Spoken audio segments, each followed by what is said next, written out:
Bienvenidos a su canal de la Iglesia Bíblica Bautista, Razón para Vivir, con el pastor Jared Suárez.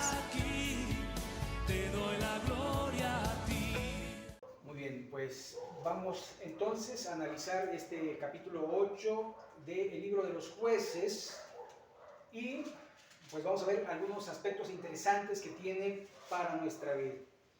Dice, pero los hombres de Efraín le dijeron, ¿qué es esto que has hecho con nosotros, no llamándonos cuando ibas a la guerra contra Madián? Y le reconvinieron fuertemente. Ahora, si ustedes recuerdan, Gedeón había llamado a la tierra, a toda la tierra a la guerra. Y vinieron los de Efraín y vinieron de otras tierras. Pero se congregaron unos 30,000 hombres. Y Gedeón los despidió a los que fueran cobardes. Y después a los que se arrodillaran y tomaran el agua directamente. Entonces se quedó con 300. Pero esa era la voluntad de Dios. Entonces, al final podemos ver que Gedeón estaba haciendo lo correcto, sin embargo los efraítas no lo sabían, los de Efraín no lo sabían, y fueron y se pusieron duros con él. Ahora aquí de alguna manera pues llama mucho la atención cómo respondió Gedeón ante este problema, porque fueron con bronca, fueron para decirle qué pasó, o sea, ¿por qué no lo hiciste? Fueron enojados. Pero vean la reacción de Gedeón, a los cuales respondió, ¿qué he hecho yo ahora comparado con vosotros? ¿No es el rebusco de Efraín mejor que la vendimia de Abiezer? Dios ha entregado en vuestras manos a Oreb y a Seb, príncipes de Madián, ¿y qué he podido yo hacer comparado con vosotros? Entonces el enojo de ellos contra él se aplacó luego que él habló esta palabra. Y esto nos enseña nuevamente el Proverbio 15, ¿verdad? Cuando dice, la blanda respuesta aplaca la ira. Y yo creo que a veces se nos olvida, ¿verdad?, que ante la ofensa uno tiene que aprender a invocar el nombre de Dios, a pensar correctamente y no responder al necio según su necedad. Debemos de alguna manera pedirle al Señor sabiduría cuando nos sintamos agredidos, cuando nos sintamos de alguna forma que están tratando de pelear con nosotros. Nosotros decirle, Señor, yo no quiero pelear, pero ayúdame a poder decir las cosas correctas y tener la actitud correcta para que esto se acabe. Porque muchas de nuestras peleas tendrían que haber sido evitadas porque son efímeras, son cosas que no valen la pena, ¿verdad? La gente se pelea por un vaso, por un plato, por una mirada, por cualquier tontería. Y que esa gran cosa, esa pequeña cosa se hace una gran cosa.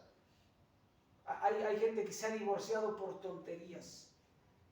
Así que yo creo que de alguna manera tenemos que aprender de Gedeón esto. Y lo que hizo fue alabarles a los de Efraín. En vez de decirles así, pues Dios me mandó y a ver, póngase conmigo porque Dios está conmigo, cuidadito y me levanten la voz porque ahorita me los pongo bien parejos. Y es que lo que podemos ver es que Dios sí estaba con Gedeón y estaba con esos 300 y se iba a enfrentar a un ejército de 25,000 gentes, 25 contra 300.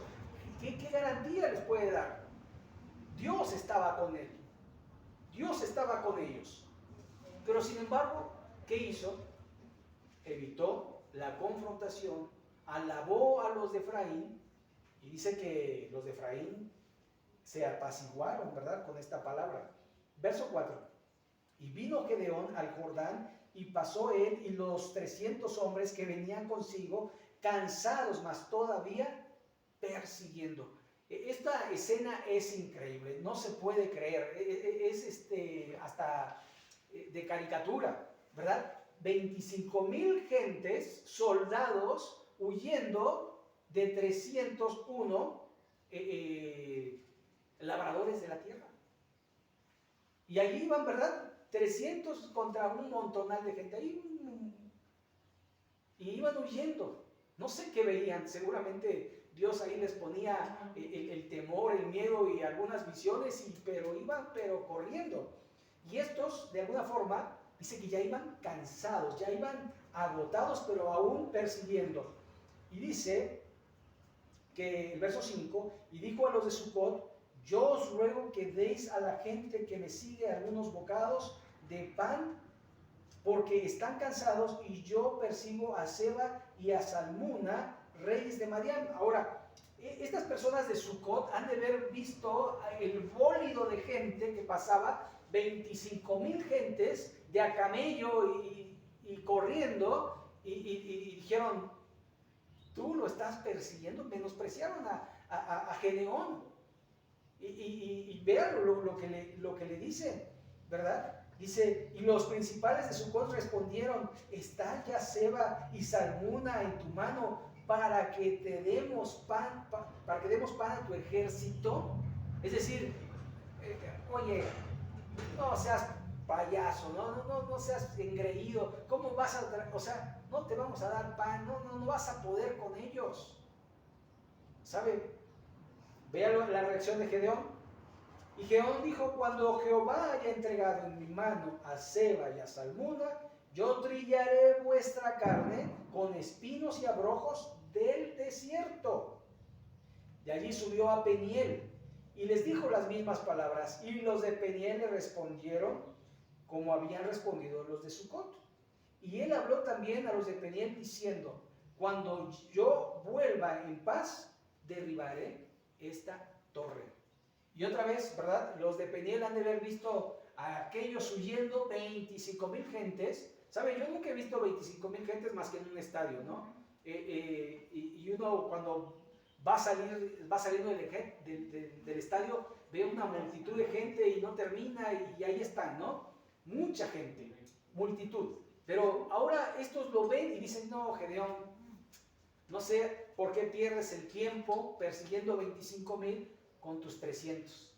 ¿Sabe? Quizás era el diablo que quería desanimarlo, pero él continuó y no se dejó desanimar, aún por palabras negativas que las personas pueden decirnos. Uno tiene que seguir adelante. ¿Por qué? Porque uno confía en Dios. No confía en las personas, no confía en las palabras, confía en la palabra de Dios. Y esto es lo más importante, que nuestra confianza esté en Dios, ¿verdad? Allí va a haber personas que nos van a desanimar, allí va a haber circunstancias que nos van a desanimar, pero tenemos que confiar en que estamos haciendo lo correcto, en que estamos haciendo la voluntad de Dios, y es lo más valioso que una persona puede hacer, la voluntad de Dios, porque la voluntad de Dios es agradable y es perfecta. Dice el verso 9: y él habló también a los de Peniel diciendo: cuando yo vuelva en paz, derribaré esta torre. Y Seba y Salmuna estaban en Carcor, y con ellos su ejército como de 15,000 hombres, todos los que habían quedado de todo el ejército de los hijos del oriente, pues habían caído 120,000 hombres que sacaban de espada. Entonces quedaban 15,000. Yo me equivoqué, dije 25, 15,000. Porque después me quedé con esto de 120,000 hombres ya habían caído y quedaban 15,000. De todos modos, 15,000 contra 300, ¿verdad? De alguna forma no se puede. No se puede. Y de alguna forma Dios les iba a dar la victoria. Y verso 11: subiendo pues Gedeón por el camino de los que habitan en tiendas al oriente de Nova y de Jobbea, atacó el campamento porque el ejército no estaba en guardia. ¿Sabe? Una de las cosas que pasa en nuestra vida es que Satanás nos ataca cuando no estamos en guardia. ¿Sabe? El apóstol Pablo allí en Efesios 6 dice, poneos toda la armadura de Dios para cuando venga el día malo, dice, estar firmes, es decir, estar en guardia. Y Pedro nos recuerda que Satanás está como león rugiente, viendo a quién devorar. Y sabe, de alguna manera Gedeón empleó esta táctica de guerra, observando, y vio, dijo, están distraídos, no están en guardia y están cansados. Gedeón venía cansado y sin comer. ¿Y de dónde sacó fuerza? Bueno, la fuerza viene de Dios. Dios es el que nos da la fuerza. Por eso, fortaleceos en el Señor, en el poder de su fuerza. Dice que los muchachos se cansan, se fatigan, pero Él da fuerza al cansado. Y de alguna manera necesitamos decirle, Señor, estoy cansado, no puedo más, pero tú me puedes ayudar. Fortalece mi espíritu. Ayúdame a ser ese instrumento de justicia en tus manos. Y vea lo que pasó. Y huyendo Seba y Salmuna, él lo siguió y prendió a los dos reyes de Madián, y Seba y Salmuna, y llenó de espanto a todo el ejército. Ahora, la estrategia de Gedeón fue diferente. Vamos por los reyes, teniendo a los reyes, los demás se van a rendir. Y eso fue lo que pasó. Prendieron a los reyes y el ejército, ¡pup!, se desplomó. De alguna manera, son estrategias de guerra, en la actualidad se usan. Cuando de alguna manera el líder muere, el ejército se rinde, porque ya no tienen quien los dirija. Y de alguna forma esto fue lo que pasó, pero ante todo ello Dios estaba presente. Así como Dios da fuerza al cansado, también Él es pavor y temor para sus enemigos. Así que es mejor estar del lado de Dios que estar en contra de Dios, ¿verdad? Cuando Gamaliel había escuchado acerca de que estaban persiguiendo al camino, Gamaliel dijo, no sea que nos hallemos luchando contra Dios, mejor dejen de perseguirlos.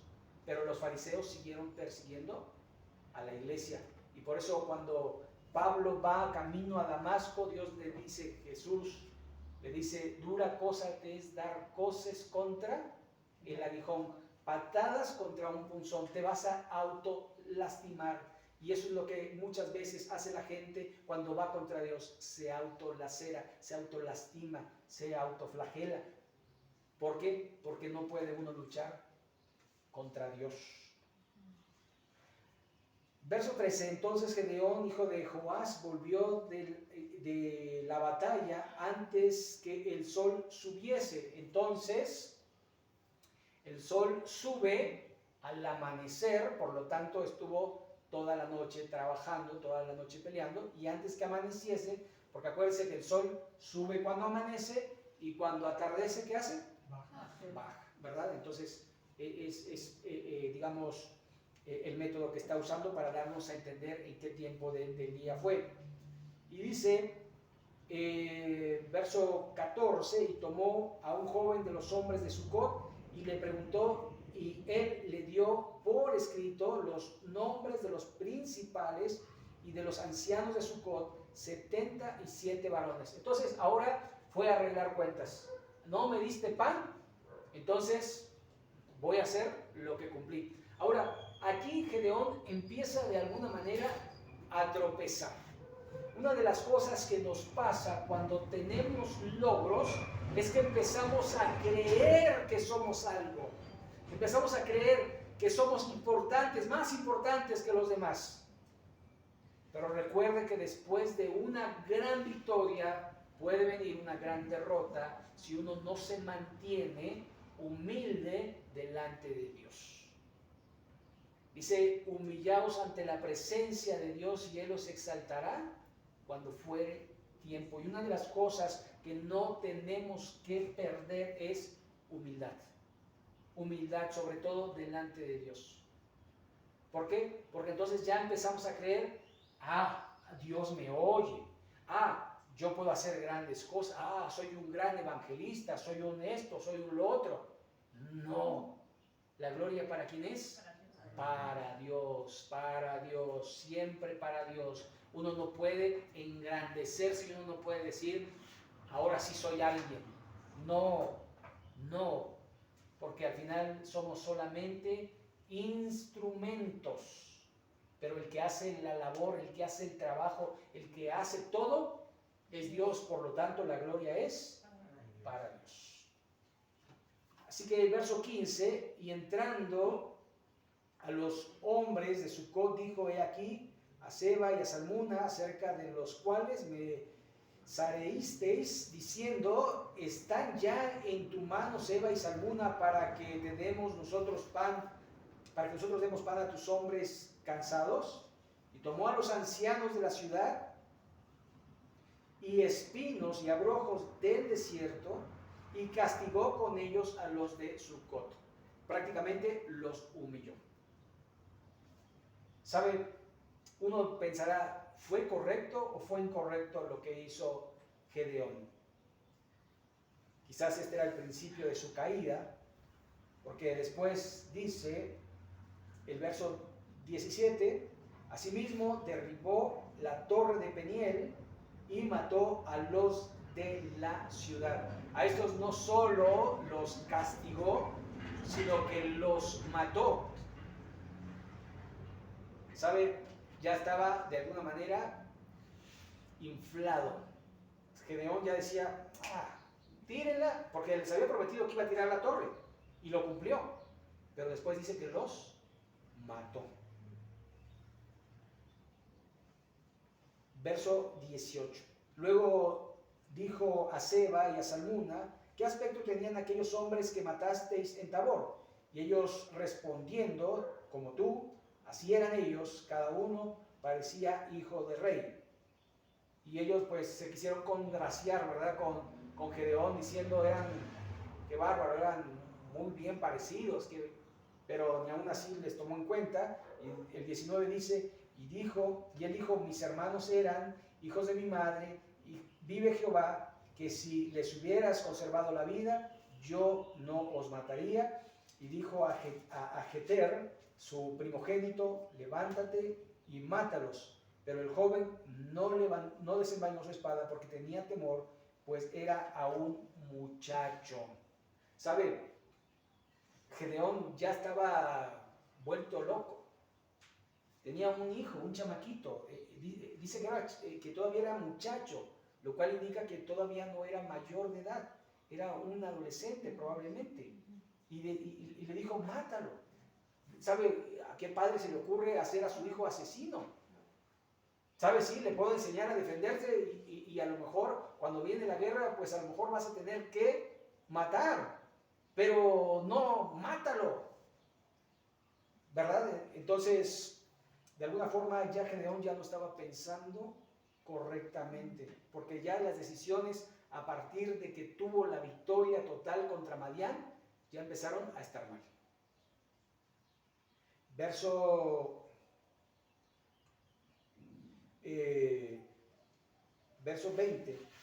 21. Entonces dijeron Seba y Salmuna: levántate tú y mátanos, porque como él es varón, porque como es el varón, tal es su valentía. Y Gedeón se levantó y mató a Seba y a Salmuna, y tomó los adornos de lunetas que sus camellos traían al cuello. Y los israelitas dijeron a Gedeón: sé nuestro señor, tú y tu hijo y tu nieto, pues que nos hemos librado de la mano de Madián. ¿Sabe? Aquí inmediatamente el pueblo empieza a ver en el hombre su esperanza. Dios era el rey de Israel. Vivían en una teocracia.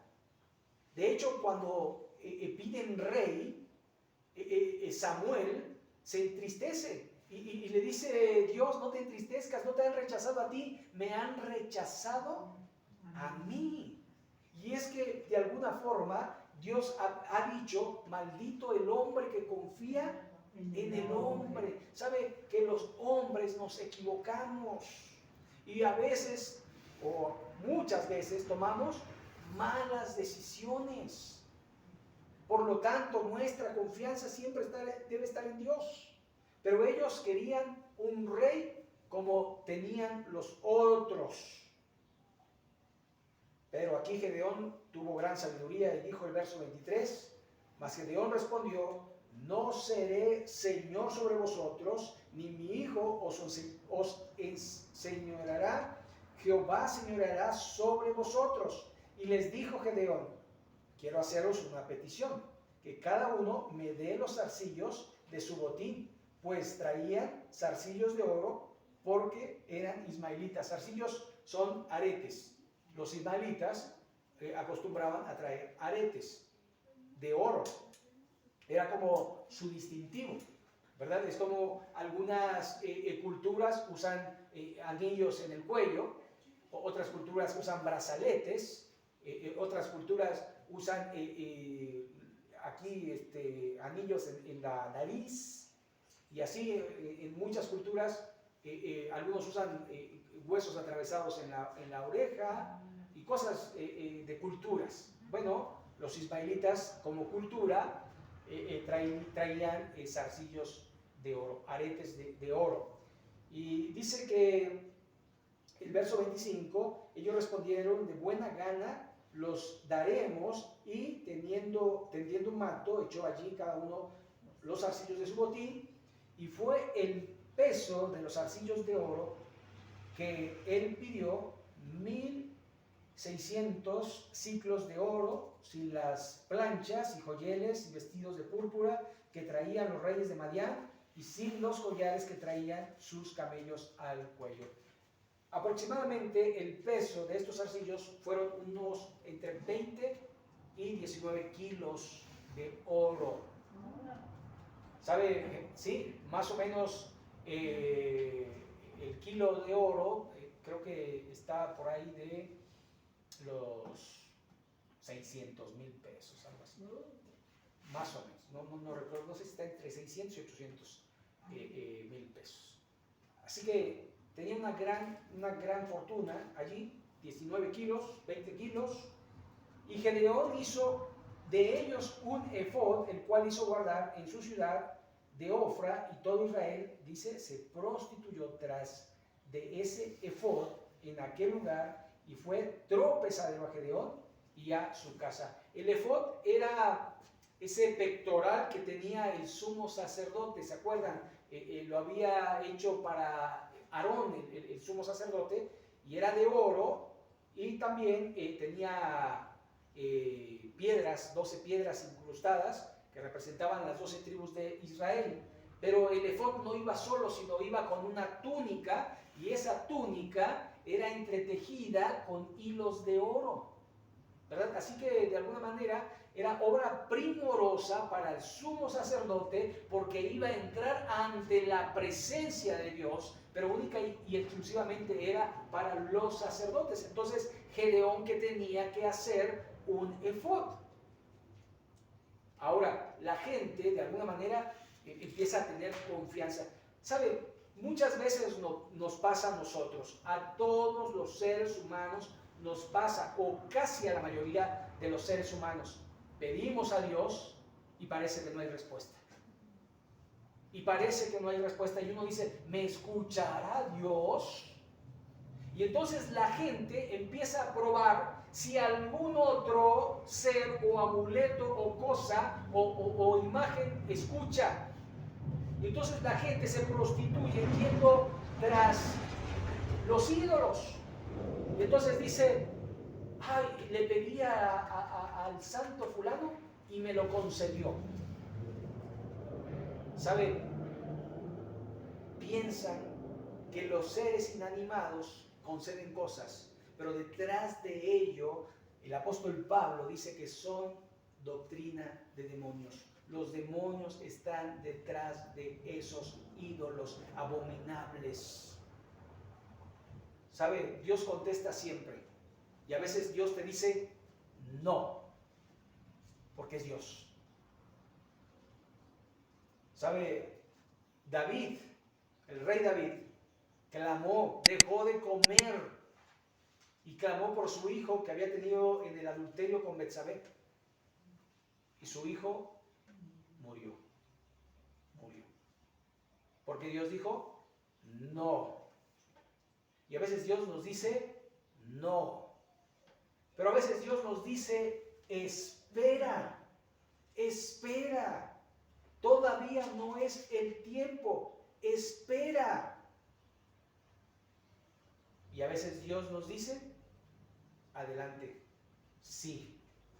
Porque Él es Dios.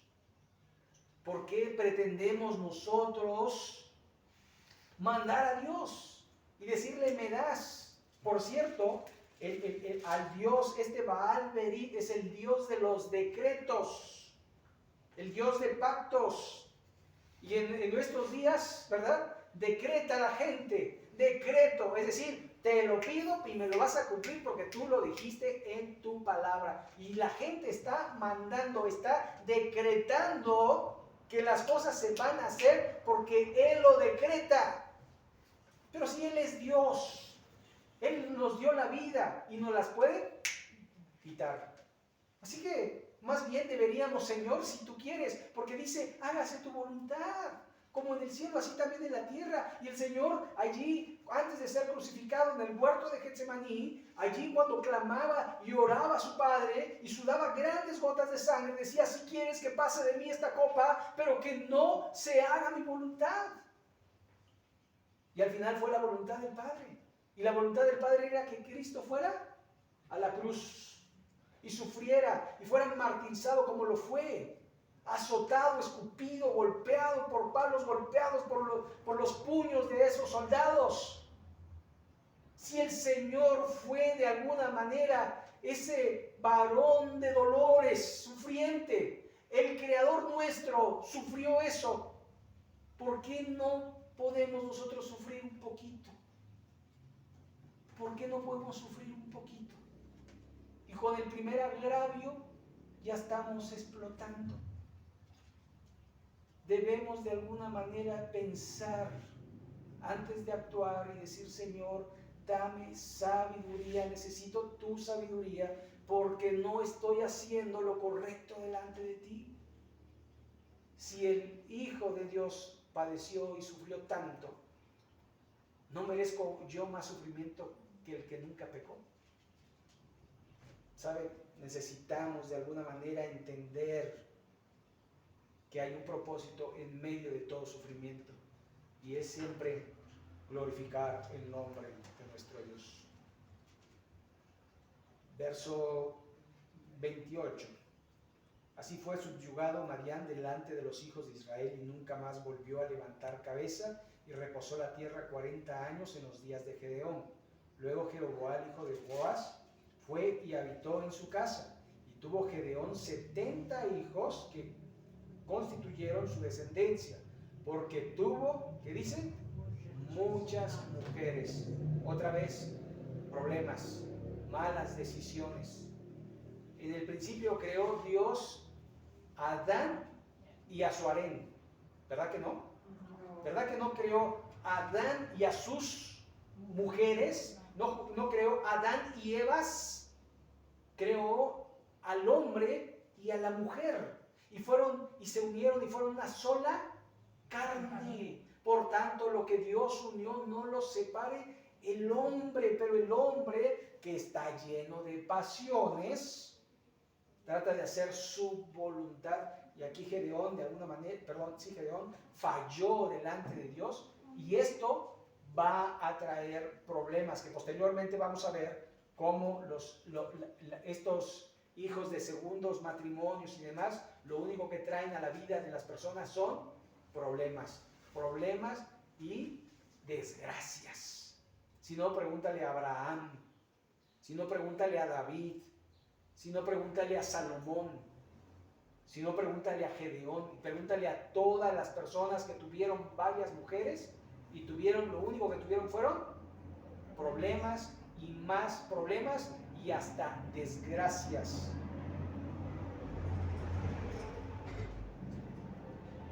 Dice también en verso 31, su concubina que estaba en Siquem le dio un hijo y le puso por nombre Abimelech. Y murió Gedeón, hijo de Joás, en buena vejez, y fue sepultado en el sepulcro de su padre Joás, en Ofra de los abieseritas. Pero aconteció que cuando murió Gedeón, los hijos de Israel volvieron a prostituirse, yendo tras los Baales, y escogieron por Dios a Baal Berit, el Dios de pactos. ¿Sabe? A veces cuando uno oye, nuestro Dios es un Dios de pactos, híjole, cuando yo veo esto, que Baal Berit es el Dios de pactos, yo digo, bueno, yo creo que de alguna manera tenemos que enfocarnos más en el Nuevo Testamento cuando vamos a Dios, y mejor decir Dios es nuestro Padre, y no meternos en honduras de darle nombres, porque sí, Dios tiene muchos nombres, Jehová Sabaoth, Jehová Besherit, Jehová El Shaddai, Jehová Elohim, etcétera, etcétera. Hay muchos dioses, muchos nombres de Dios, pero yo creo que al final uno tiene que tener cuidado, porque los dioses de los paganos también de alguna forma tenían, traduciéndolos, nombres que luego utilizamos en nuestros días. Mejor usémoslo como en el Nuevo Testamento, y en el Nuevo Testamento Dios es nuestro Padre Celestial. Él es el Creador. Y por eso cuando Jesús nos enseñó a orar, dijo: Padre nuestro que estás en los cielos. Hay que dirigirse a Dios como el Padre de nuestro Señor Jesucristo. De hecho, así lo menciona el apóstol Pablo, ¿verdad? Cuando escribe sus cartas, dice a Dios nuestro Padre y del Señor Jesucristo. Entonces Dios es nuestro Padre Celestial. Así que creo que yo, para no meternos en problemas y en vez de estar invocando a dioses que no sabe uno, mejor al Padre de nuestro Señor Jesucristo. Verso 34: y no se acordaron los hijos de Israel de Jehová su Dios, que los había librado de todos sus enemigos en derredor. Dice, mostraron agradecidos contra la casa de Jeroboam, el cual es Gedeón, conforme a todo el bien que él había hecho a Israel. Y aquí algo que podemos recordar, y algo que podemos recordarnos, es que se nos olvida. Se nos olvida de dónde nos ha sacado Dios. Se nos olvida que Dios nos ha librado de la peste destructora, que nos ha sacado del lodo cenagoso, que nos ha sacado del mismo infierno. Se nos olvida que Cristo murió por nuestros pecados. Se nos olvida la gracia y la misericordia de Dios que ha tenido para con nosotros. Y es algo que no debemos olvidar, que tenemos que recordarlo siempre, constantemente. Por eso el Salmo 103: bendice alma mía Jehová, y no se olvide de ninguno de sus beneficios. Y después empieza a dar una lista de lo que Dios hace. Él es el que sana, Él es el que provee, Él es el que protege, Él es el que da la victoria. Él es, por eso y por tanto, la gloria es para Él. Alma mía, no te olvides de lo que Dios ha hecho por ti. Así se olvidaron de Gedeón, así se olvidaron de Dios, pero nosotros no queremos olvidarnos de todos los beneficios que ha hecho nuestro Dios por nosotros. Es por su gracia, por su misericordia, que estamos vivos, y debemos vivir para multiplicar su gracia yendo a otros y predicarles el Evangelio de Cristo. Así que así culminamos este capítulo 8, y la próxima semana, si Dios lo permite, vamos a continuar nuevamente con Mateo, ¿verdad? Y vamos a seguir otra vez alternando Mateo y el libro de los jueces. Vamos a orar para concluir. Vamos a orar a nuestro Dios. Bendito Padre Celestial, gracias por la vida de Gedeón. Ayúdanos a aprender de las buenas decisiones que tomó, pero también de las malas decisiones que tomó. Ayúdanos a confesarte delante de los hombres. Ayúdanos a dar testimonio de que eres nuestro Dios. Ayúdanos a no olvidarnos de todos los beneficios, de todos los bienes que has hecho en nuestra vida. Ayúdanos, Señor, a poderte darte gloria y honra todos los días de nuestra vida, y que hablemos y que habitemos en tu casa y que crezcamos y que seamos cristianos, cada vez más cristianos, cada vez más hijos tuyos, en el sentido de un crecimiento de cada día, ser mejores delante de ti. Señor, no podemos solos. Ayúdanos con tu Santo Espíritu. Ayúdanos a recordar, ayúdanos a pensar correcto, ayúdanos a tomar decisiones correctas, ayúdanos, Señor, a poder glorificar tu nombre el día de hoy. Gracias, Señor, por tu palabra. Gracias por este tiempo. Bendice a mis hermanos. Gracias, Señor, por esto, en el nombre de Jesucristo.